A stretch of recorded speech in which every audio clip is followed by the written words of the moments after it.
asalaamaaleykum internet yi seetaan Khass TV nuyu na leen bu baax jox leen seen wàccuwaay sama mission sama star nag dalalati na star dalalati na ndaanaan dalal na koo xamante ne ni musique lay def di ci yëngu am ci xam-xam muy Demba Guissé doomi Parcelles Assainies tey moom laa dalal sama mission sama star dama koy jox nag da baax mu nuyoo ñu daal di xuus ci musique ndax tey ci musique la ñuy waxtaane Demba maa ngi lay nuyu di la ziare nga nuyu waa Khass TV la chaîne du peuple. asalaamaaleykum maa ngi lay ziar d'abord yow moom sama rakk nga. ndànk rek di la kontaane vraiment di nag di leen gërëm aussi ci invitation parce que Khass TV maa ngi fi soog a ñëw te vraiment nag mu ngi doxal aussi donc di leen defal di leen ñaanal yàlla aussi defal leen jàmm aussi di leen di siyaar ñëpp ñi nga xamante ne vraiment ñoo nekk ci réew mi ak bitim réew. naka nga gisee la chaîne du peuple Khass TV. waaw am na solo xam nga mën naa ne bokk na ci seen yi mujj ñëw waaye bokk na ci seen yi ñu gën a seetaan c'est important. ndaxte budul sax dara it borom seen bi nit ku baax la. ok ku réew mi fonk la am fu ñu ko teg. donc tey lu mu jàpp rek vraiment loolu nit ñi dañ ci jàpp. dañuy daal dugg nag ci li nga xamante ne ni moo waral ndaje mi muy musique bi tolluwaayu musique ak Demba Guissé ban doyoo la ci am. waaw tolluwaayu musique moom fii ci Sénégal mu ngi bon. ñu ngi musique daal mais bu dee côté boo jéggee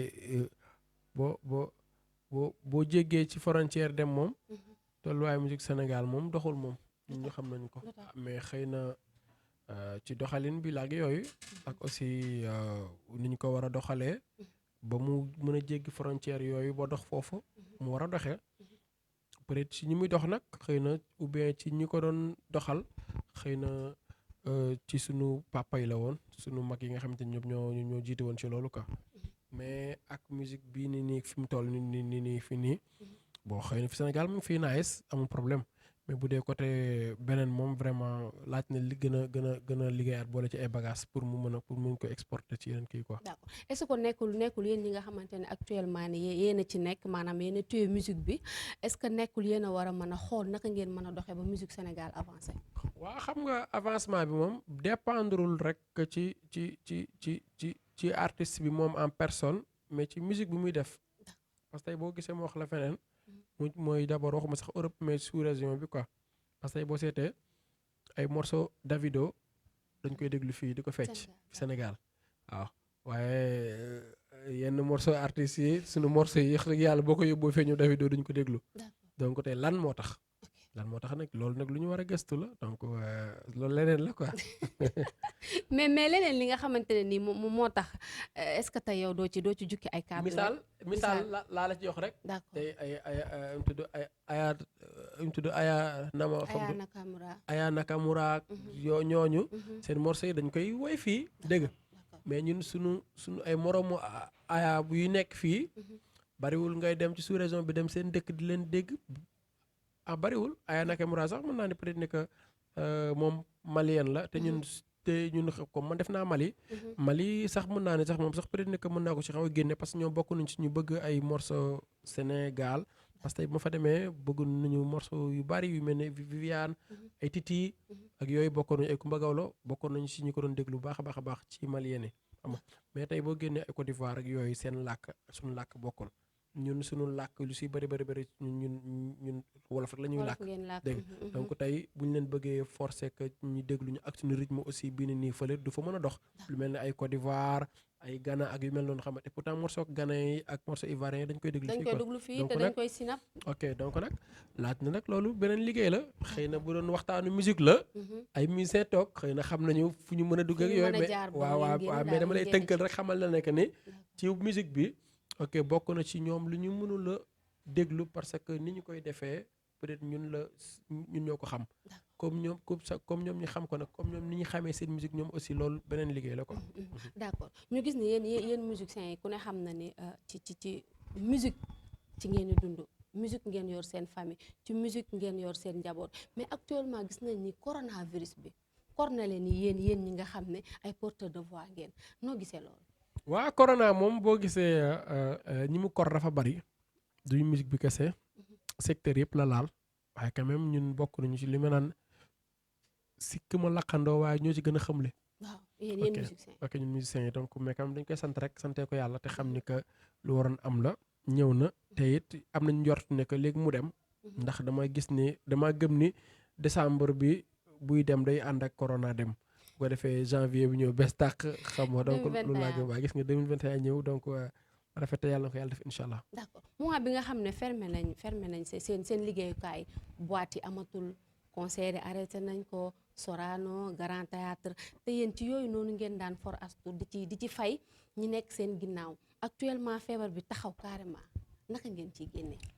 waaw bon dañ koy nangu xam ni corona bi moo tax parce que corona bi du lu doomu aadama ñëw indi ko teg ñu ko suñu borom moo ko def donc dañ koy d'accord parce que naka wér mooy tax nga mën a organiser mooy tax nga mën def lu bari comme wér amul bu mu ne wér amul mooy que feebar bi buñ koy àndee ak moom bëgg def ay programme mën naa gën a yokk mbir mi te ñaanuñu ko yàlla donc dañu mën a d'accord ci loolu metti nag moom kenn du ko werante moom ñi deful sax musique metti na ci ñoom waxtu ma la ak ñun mais ñun nag vraiment dañu koy nangu rek xam ni que loolu la waaye nag comme ni ñu koy waxee rek comme ku wax ñu naan ku tudd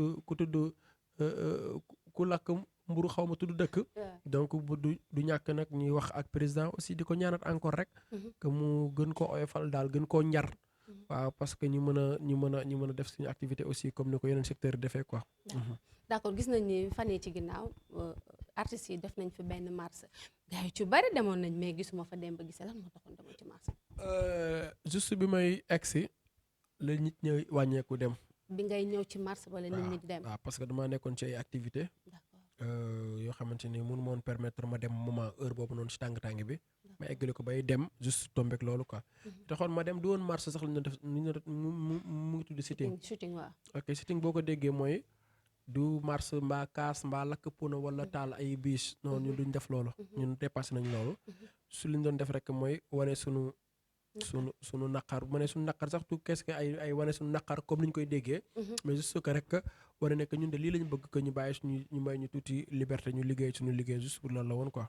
je pense que am nañ ci droit aussi. d'accord est-ce que bi ngeen defee shooting boobu noonu déggaat ngeen dara président ci nu mu leen war a mën a taxawoo. waaw déggaatoon nañ ci ay promesse que ne ñu ngi koy xoolaat. bu mu gën a kii loolu sax boo permettre na sax am na ñenn ñuy xaw a def ay programme tout ça mais bareegul comme ni ñaan ñaan yàlla rek affaire bi jóge fii parce que xëy na président bu arrêté les programmes les activités culturelles donc du coobareem quoi mais xëy na kii bi moo demee noonu quoi feebar moo si demee noonu mais quand même ñu ngi am jort ne que lépp dina leer incha allah bi ñu bàyyi ñuy jouer. ngeen delluwaat ci seen ay activité bu leen fàtte ni yéen a ngi ci émission bi di Sama Star Demba dañuy daal dugg ci projet yi lan mooy projet Demba Guissé actuellement. projet man sama projet yi xam nga projet yi li ci ëpp musique la. d'accord waaw projet yi. ndax am nga ay contrat yoo xam ni. ay contrat yu ñu signé woon daaw. signé waat ko ren. mais en Europe. mais actuellement yaa ngi ci. ba tey ñu ngi ko maintenir ni bu corona bi jeexoon léegi ni xam naa ni date yu bari dig ma ci dégg incha allah rabbi en Europe parce que jàppoon nañ ko daaw mujjul am ren aussi jàppaat nañ ko ñu ñaan yàlla aussi affaire yëpp yemb bu ko defee ñi dem defe ji ko incha allah boobu daal mooy projet yi gën a rëy ci côté musique bi. d'accord yaa ngi ci label. non musuma nekk ci label nag. musoo nekk ci label lu tax Demba yow bëggoo nekk ci label Demba yow fi ñu la laajee nga ne musuma nekk ci label am moo tax bëggoo nekk ci label. non xam nga label moom ce n'est pas quelque chose boo xamante ne forcément artiste bi dafa war a nekk. dafa war a am. c'est pas forcé parce que bari na artiste yu fi nekk di réussir seen affaire te jaaruñ ci label quoi. d'accord c'est pas forcé. d'accord et musuma aussi jokkoo ak ay label ak yooyu ci loolu quoi. juste que yàlla moo ne suma carrière nii laa koy jaareel. donc xamaguma luy am suba. mais pour l'instant nekkuma ci label te vraiment nag maa ngi sant baax ñëw ma kenn ko ne ci label. d'accord waaw. acco Demba dañu gis ni bi ngay ñëwaat sa ñaari single yu mujj yi da ngeen di beneen style lan moo tax loolu. waaw artiste la. un artiste aussi du am limite. day laal fii nii pour aussi satisfaire ñu bari ci ay nit ñu ko bëgg. wala ñoo xamante dañ koy suivre quoi. loolu un artiste amul limite. donc foogoo ne style bi nga nekkoon daf la xawoon baare ci yu bari. ban style la nekkoon. non xam nga Demba danga duggoon ci alpulaar bi de trop man sa son yu bari alpulaar la woon mais dama gis son yu mujj yi daal mbalax mu tar nga ko def da nga alpulaare woon ba mu ëpp Demba nag non xam man maa ngi yooyu wax de da nga duggoon ci milieu alpulaar bi de Toura xam nga ah ba ñëpp ne woon Demba Baaba Maal Demba Baaba Maal alpulaar bi tey laa ci gën a nekk tey laa ci gën a fier waaw mais saf na terewul mais man fa ma nekk dara gënu koo saf alpulaar bi ma nekk ci di co doxal alpulaar yi ràññee ma ci respecté ma ki ñu gën a respecté ci musique alpulaar mi Baaba Maal jox ma ci benn gëdd bu am solo ak benn cër bi en tant que moom sama papa man mooy nekk doomam mais su ma defee lool ci alpulaar yi mu neex lool su ma paree du ma dem ci côté wolof ma defati noonu donc loolu la waaye mosuma bàyyi pulaar te du ma ko mës a bàyyi parce que suma deret la te aussi nag ma fier ci lool nag ba su ma wooyee pulaar sax sama xol day gën a sedd ay nag terewul dañu nekk Sénégal pulaar nekkee fii wala fi nekkee fii séeréer nekk fi joolaay nekk fii feneen foo mën a wooye rek te mën la satisfaire da nga koy def moo tax xam bi may mujjee génnee morceau yi bon gars yi ne dafa neex am na sax ñu ma ne yow de yaa ngi soog a wooy ma ne mais attends non xam nga juste que xëy na dama laal seen sensibilité mooy que dañu nga laal moo sensible. ok waaw ok ñoom mbalaxe. ok fa ma jaar ok fa ma laal xam naa moo leen neex mais quand même yàgg naa di woy ay morceau fiir yëpp ay morceau mbëggeel la woon mais bon morceau yi mujj nii damay gis ni nit ñi vraiment dañ ko gën a valoriser ok waaw gën a jox gëdd surtout ayo nene bi ayo bébé waaw ayo bébé bi ayo bébé bi Demba parole yi waaw parole yi naka la la dikkee parce que waxuma la sax YouTube waxuma la Instagram waxuma la Facebook mais TikTok doo fa dugg mukk te fekk ko fa ayo bébé mu nekk affaire bu garaaw mu bëggoon xam parole yi naka la la dikkee. bon ayo bébé moom bon juste que dama ko doon tëgg live lu bari tëgg naa ko Thiès tëgg naa ko Saint-Louis tëgg naa ko partout ça fait des années nag moo koy tëgg parce que sama morceau sonal nga ma bi ma koy woy en 2000 xaw ma lan fàtte naa ban 2000 la woon def na daal presque ay 7 ans yooyu xaw ma 8 ans. ci ginnaaw bi may woy sonal nga ma ok def na war na def ay 8 ans. boo koy woy sonal nga ma.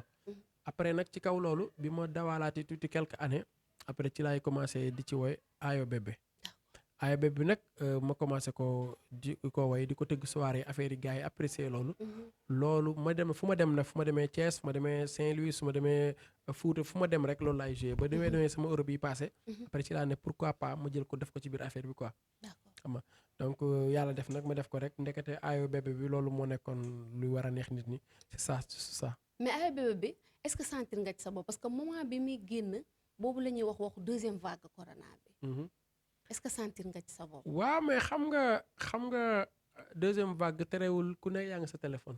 léegi télécommande téléphone da ko gën a gaaw. dégg nga tey mën naa ne ku ne sa téléphone mooy sa télécommande. fa nga toog ngay toog di gis la xew fële ne te bougé wuloo. dégg nga donc deuxième vague bu ñëwee it jotewul dara ak loolu. parce que mais sentir nga ni morceau bi dox na quoi. mais morceau bi yow yaa ko waxal sa bopp sax yow non man xam naa ni dox na parce que dama koy gis TikTok et tout mais yow mi nga xam ni yaa def morceau bi ndax sentir nga ni morceau bi avancé na. xam nga man bi ma koy def. xalaatoon naa ne que morceau bi dina neex mais xalaatu moon peut-être dinañ ko jëlee ni trop ci TikTok bi ay suy Instagram et tout ça xam nga parce que su defoon naa rek morceau la. bu neex ma def ko dem bi ñu may invité émission maanaam morceau maa ko woy mais dafa neex. gars yi di ree quoi ma leen mais attends mais dama ko woy ma sentir ne morceau bu neex la. je pense que da ngay apprécier morceau jàmbur. bu defee sa morceau mu neex mais da ngay nangu li ko dafa neex. mais quand même deuxième vague ay yooyu. je pense que laalul ci morceau bi parce que nekkul li boo génnee morceau bi rek. après ay spectacle nga koy compléter. am na ku ma ne woon est-ce que mën na woon bàyyi ba corona bi jàll. nga génne morceau bi ma laaj kañ la corona bi jàll. mu ne xaw ma ko mu ne waaw kon bàyyi ma génne morceau yi sonn. ndax ñoom ñaar ñëpp dañoo bokk ci album. non. Je t'aime bi ak kii. Je t'aime bi génne naa ko temps yi passé. donc bii génne naa ko ni bokkul ci album. ñëpp single man je pense pas que dinaa gaaw a génnewaat album. lu tax non bu gën a ma génnee album de 15 titres. waaw morceaux yu ñu ci xam bariwul am na yu ñu ci xam donc bu ma ci clipoon tey ngeen ma kon mu woon ci album bi. d'accord donc c'est quelque chose boo xamante ni xam nga Sénégal fii mu ngi génnee album. duñ déglu yëpp. d'accord te 15 waaw dañuy xool yi nga xam ne moo ci gën a kii. ñu ok koy 15 morceaux laa génnee. d'accord donc 15 morceaux bu ci nekk nag mën naa ko xool naka laa koy defee en promotion boo ci déglu rek nga xam ni que morceau bu neex la. d'accord waaye. d'accord mais 15 ci biir 15 morceaux yooyu yaa ngi ciy jukki di clip. waaw bon fiir kese laa ci clipoon nag. fiir nga ci clip. waaw après boobu dama ne woon xaaral ma génne waat leneen. clip ay je t'aime ak yooyu bii lay waaj a clipaat yi nga xamante ni moom mooy Ayo bébé. mais n'empêche que bu jàllee ma xoolaat ci morceau yooyu noonu bu si nekk ma defaat ko vidéo. waaw parce que ba tey album bi muy en cours parce que un an rek la am. daaw la génnoon ci daaw la génnoon ci kii bi d'accord Demba xam nga li sama problème moo tax Demba buy génne clip mu am coow.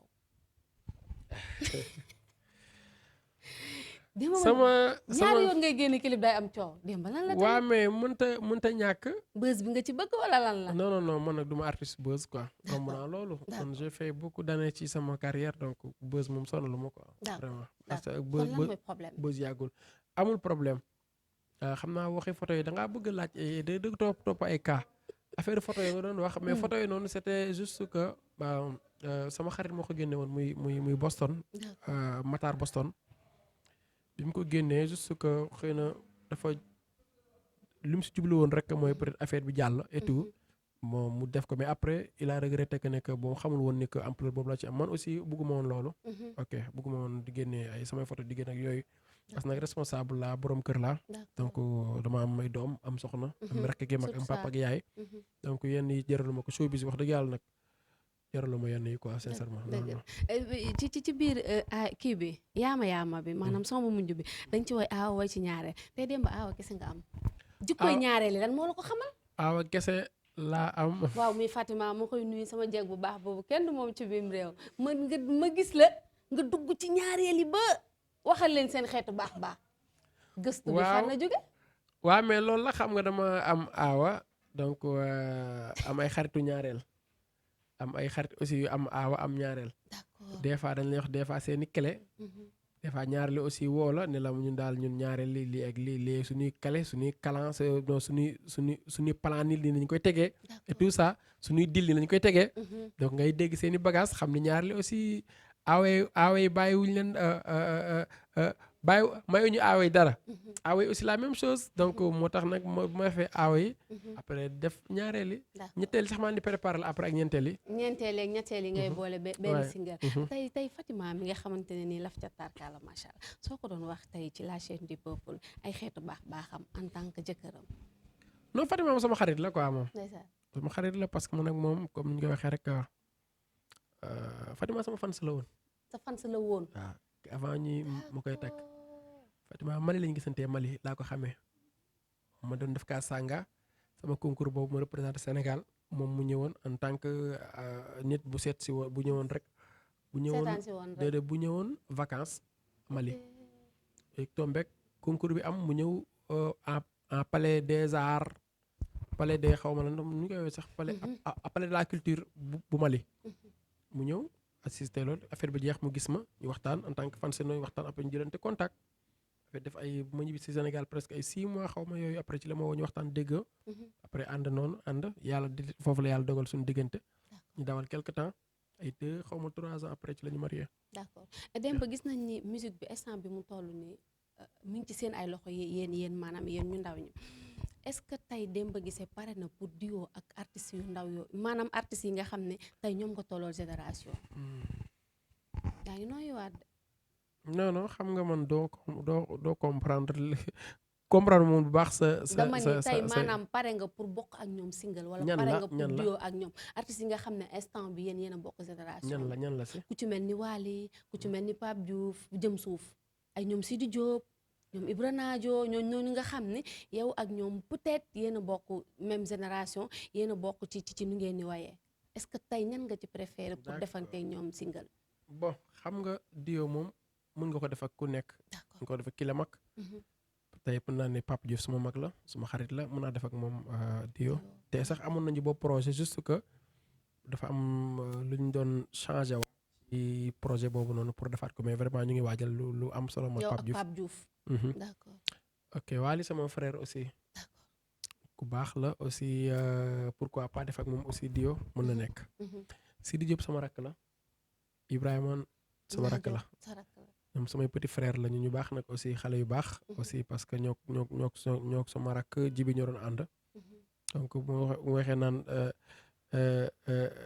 garab ci kaw lay fekkante xëy na bi may gis Sidi suñu biir kër muy woyandoo ak muy woy ànd ak ñoom jibi boobu man maa ngi génn télé boobu génnul télé dëgg la mais yàlla dafal tey Sénégal yi bëgg ko donc loolu la ñu wax ne que nit ki doo xam suba lan lay doon ji quoi mu doonoon na ko am talent depuis mu nekk xale parce que ma koy gis suñu kër laa ko gisee muy woy vraiment nekk xale bu ndaw nekk mën a woy ñu naan ki dafa mën a woy après mu dem tey vraiment Sénégalais yi bëgg ko et c'est très normal beneen xale bi aussi Ibrahima aussi la même chose ay xale yu yaru lañu samay rakk lañu ñu ma respecté nag jox ma benn cër bi xam ni seen grand frère la et je pense que aar noonu la quoi ki la mag xamal ni sa mag la sa morom la waaw sa rakk la te vraiment ay xale yu yaru lañu yàlla aussi na yàlla defal ñëpp jàmm képp daal ko yàlla dogal ni ko dañ war nañ def diwér dañ koy def Sénégal dañ ko def ndax foofu la léegi nag fi ñuy jeexalee dañuy dem ci dàllinkoo gi ndax man kooku man jàppewu ma ko sa mag man dama koy xoolee comme sa yaay muy Pendo Guissé nga xam ne dalay xeexal guddi di la xeexal bëcc ñëpp ne nañ Pendo dafa pànk Pendo man xam naa ci dara parce que ñoo bokk koñ mais si diggante ak Pendo moom du ma ni la sa mag dama naan la sa yaay man Pendo sa yaay laa ko jàpp. waaw Pendo moom sama lépp la parce que dañuy faral di wax mbokk ndey koy jur. waaye noonu la doom bàyyi neexee it. Pendo mënu moo sax wax ci moom lu bare mais li nit ñi di réeree mbir tout le temps. nekkul nit bu metti wala nit bu tàng ak yooyu. pànk bi yëpp dafa am fu mu ko teg mooy du tooñ. ok nit nag boo nekkee direct. boo nekk nit bu direct trop. un chat nga woowee ko un chat. dañ fay nekk naan chat la mais est-ce que xawul nekk gaynde bu jigéen non. un chat. et noonu la bindoo boo leen àndee ci dëgg ngeen ànd ci dëgg. boo dugalee leneen nag nga gis ay grifam. donc loolu la munoo nit boo xamante ni bëgg mbokkam aussi bëgg ay rakam ay famille et tout ça donc noonu la mën a mel sama yaay noonu la mel sama yaay ak nu mën a toll dëgg moom dala koy wax direct nga mu neex la mu naqar la dala koy wax. après nga dem am problème am. d'accord xëy na man sax noonu laa mel waaye man xam nga damaa xaw a charge trop noppi. Pendo moom waaw moom da koy defee ni mu ko gisee. moom da koy tontoo ci saase. non ku nekk rek gis ku nekk nañ koy nangul kiyam. xam nga lu gënoon bon mooy ñu ne diw day tooñ ba pare bëgg laa bëri histoire. mais mooy moom du tooñ. boo ko fekkee nag ci kawam nag bëgg koo dindi loo xamante ni mënta nekk dala koy waxee ni mu ko sentiree après nag nga dem ca. d'accord émission tire à sa fin mais des na ñaari question lan moo la gën a neex ci musique. si musique. lan moo ma ci gën a neex question boobu nag xaw compliqué tontu tontu ci rek musique la ci neex bëri na. gën a neex. waaw loo xamante ne nii daf la neex ci musique ba tout le temps day nekk sa xel wala sa xol. bon juste rek nit ñi di la bëggee bëgg la rek te yàlla tax ndax musique a tax. je pense loolu neex na ma ñoo xam ne dañ laa bëgg dañ lay safoo tout le temps ba fu ñu la wonee ci lu ñu la dégg rek dañuy bëgg di la defal lépp lu baax pour rek nga kontaan donc loolu neex na ma ci musique. est-ce que kon loolu noonu nekkul yéen ñi nga xam ne ay porteur de voix la ngeen xool fi ngeen di teg seen tànk. surtout parce que man du ma la nëbb mais gis nga sa affaire de photo yu jàlloon noonu keroog. dafa tax ma gën a xam sama bopp ci lu bari. ci clip bi passé waaw dafa ma yee ci lu bari. parce que des fois parce que dama ne bu doon keneen la ku ñu considéré wul dara. non loolu du am ampleur non. mais après ku ne woona ma nag. ku ne woona parce que boo waxee ñu ne non kii xamuñu ko ci lii. waaw donc parce que xam nga ku ñu xamut ci yenn yi duñ la ci gis bu ñu jikkee rek loolu ñëw ñi nekk sa ginnaaw da leen di metti. waaw lañ ci woo ci war a mën a wax. waaw moo tax àddina moo tax bi clip ba génne ñu ne ok ndeke clip la woon. après ñu ne alhamdulilah gars yi nooy waat waaye bu doon tey loolu la tamit terewul nit ñi xam ne Demba Guissé. du doxul ci yenn yi quoi. magum jëmm laa nag doxuma ci benn affaire boo xam ne daf may kii wax naa ko sànq ne que responsable la. donc am na loo bari loo xamante ni vraiment daal xajuma ci. donc daal un artiste mu war na sóoraale bari te xam ni balaa ngay xam ni xam nañ la rek nii jàmm amee doo ko xam de bis boo duggee ci jéeya ci mbir moo xamante ni ñëpp dañu jàpp seen gémmiñ da ngay xam ni yow ndekete nit ñi xam nañ la ci biir loolu parole yi c'est parce que des fois tam nga déglu ci morceau boo xam ne du la yee da nga cay rëbëx rek àndandoo ca def ko TikTok wala nga sinap ko estati génne est-ce que tolluwaayu musique tollatul foofu musique est-ce que tey yéen ñi ci nekk ba léegi waru leen dem gën a jàngi parce que parole yi des na am na ñoo ci xam ne seen ay parole moom mbalax la rek. waa xam nga léegi musique bind bareetul ci xale yi sax su dama koy wax. bareetul bind bareetu ci ok bind ci way bind laa wax bareetul. ok waaye ñi mën a way bari na mais xale yi fi nekk génnoo ñëpp dañoo mën a way te ku ci nekk mën naa way ci façon musique bu nekk. d'accord mais bind bu njëkkoon Biram Ndekk Njaay daf fee nekkoon. Kab bu Géey nekkoon fi. doon bind ndax ñu may wax nii peut-être ñu liggéey nañu ak Youssou Ndour ci ay kii ak ñoom Baaba Maal keneen ak keneen. ñooñu léegi a bareetul léegi fii ñoo xam ne dañuy jël ay woy rek ñu ne diw de moom ma bindal ay woy bareetul léegi koo wax rek mu ne non diw maay bind sama yow maay woy ay dégg xel du doy. Boo xoolee tey boo dégloo morceau Ndiaga Mbaye morceau Ablaye Mbuub morceau Youssou Ndour ak ñoom Baaba Maal Omar Pène Thione Seck Ismaël Lo da ngay xam ne kat ñii seeni woy bind nañ ko mais bariwul nag ci génération bi sama genre gi pour rek ma laa xaale ci man sama bopp xam nga léegi nag dafa jot nag du waxuma sax dem jàngi ji ñu ci xam nga mais di fréquenter ay grosses pointures c'est important ñi nga xamante ne ay ndaanaan lañu moo xam suñu yaay moo xam suñu papa yi pour mën a jël ci ñoom loo xamante ne que ñoom lañ fi bàyyi woon sinon suñu xeetu woy yi du yàgg boo seetloo bu baax a baax waaye boo fi déglu bu defee 1 an wala 6 mois wala yooyu après nga jékki-jékki rek mu jàll rek beneen bés ñëwaat lu tax mooy lépp a changé léegi waaye pourtant da ngay léegi da ngay déglu morceau Kiné Lam bu yàgg da nga koy déglu léegi men tey la Baaba Maal Youssou Ndour Thione Seck Ismaël Lo da ngay dégg seen woy léegi nga xam ne yaa dégg waaye léegi suñu woy dafa yàggatul dafa xaw a mel dafa mel ni léegi maanaam léegi boo xasee ba génn télé rek amatoo temps pour toog pour bind ok léegi nag bon moo tax léegi boo amul lool nag xool jël bindkat fréquenté ko mu bindal la nga ñëw way donc c'est important waaye nag bu ñu fàtte ne aussi nag moment bu nekk ak la cay xew fa ñu bàyyi xel moment bi ak fii mu toll nii dafa am luy doxal réseaux sociaux dafa dox léegi informatique informatique dafa avancé léegi da ngay toog sa kër créer dara bañ cee wax benn wax bu am importance woyal rek wala woyal nga fooyee ko nii rek mu wër àddina dégg xëy na sax bu doon ni ci côté norme musique lañ koy jugé peut-être mën naa bañ a am dara ci côté boobu wax mais wax dëgg yàlla nag jeunesse bi ñoo fi nekk et jeunesse bi ñooy doxal lépp léegi technologie dox avancé léegi il faut que nag nga nekk ku nekk au diapason nii pour woyal diapason bi fii ñu mën laa xam comprendre nga bu baax dégg woykat nekk na fi mën a woy trop mais xale yi duñ ko déglu parce que woyam dépassé na xale yi niveau ba waaw sama genre gi ba gisi na yaa dégg ok sa genre gi nii tey woy leen ayo bébé xam nga mu koy fly moo gën nga tegal ko ay woyu Ablaye Mbuub doo ko déglu doo déglu ay toog du ko fa déglu lañ dootul am yaa ngi dégg et pourtant li Ndiaga Mbaye doon woy Ablaye Mbuub doon ko woy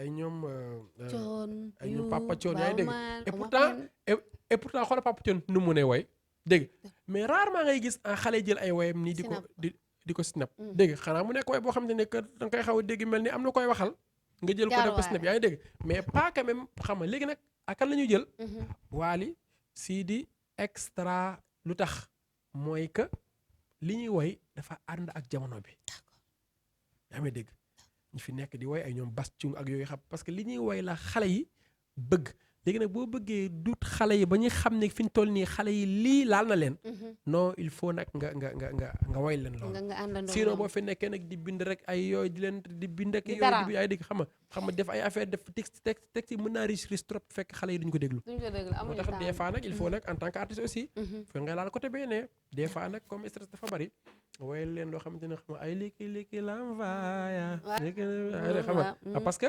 bu ñu fàttalee que artiste bu ñëw rek Ouzin Keita waaw Ouzin indi na yëfa. ok Ouzin Keita ay Pawlish Mbaye Pawlish. et tout ça ay 10 000 problèmes ay artistes lañu xoola di kii nu mu tudd rapport bi mujj a génn.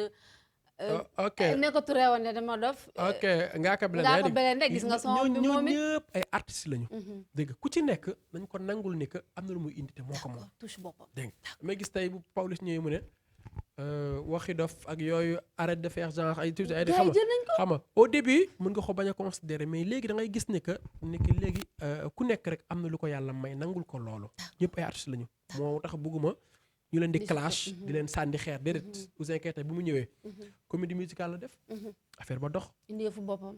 mu indi boppam Sénégalais yëpp bëgg ko mu ciy tukki partout surtout. donc tey un artiste vraiment am na koo xamante ne mu ngi fii di woy di bind loo xamante ni que kenn du ko dindi mais musul taxaw sax buntu aéroport bay dugg avion dëgg la tu comprends donc yàlla moo tëralee noonu ku ñëw nañ ko nangul d'accord. donc loolu laa wax aar bi dafa yaatu ku ne ba yow sawaar de. man ñëpp daal vraiment daal ku ne daal ci fagane ci aar bi doxalal bu mu dox yàlla moo yore ñëpp fii ku fi am ku ne yàlla moo la ko jox dëgg la looy tàggoo.